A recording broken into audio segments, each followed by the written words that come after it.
तहसील कार्यालयात लाचखोरीचा पर्दाफाश। खाजगी इस्माला 700 रुपयाची लाच घेताना अटक।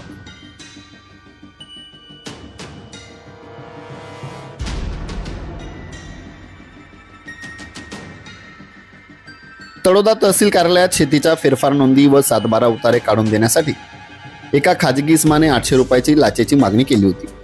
लाचलुचपत प्रतिबंध विभागाच्या युनिट नंदुरबारने यशस्वी सापळा रचून 700 रुपये स्वीकारताना राजेंद्र कुमार नारायण क्षत्रिय वय 56 याला रंगेहात पकडले आहे।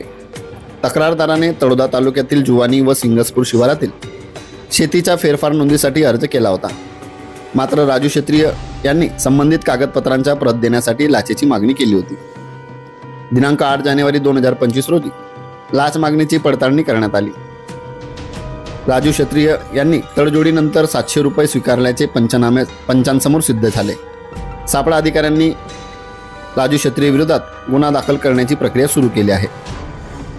नरेंद्र खैरनार, पोलीस निरीक्षक, लाचलुचपत प्रतिबंध विभाग, नंदुरबार यांच्या मार्गदर्शनात हा सापळा रचण्यात आला होता।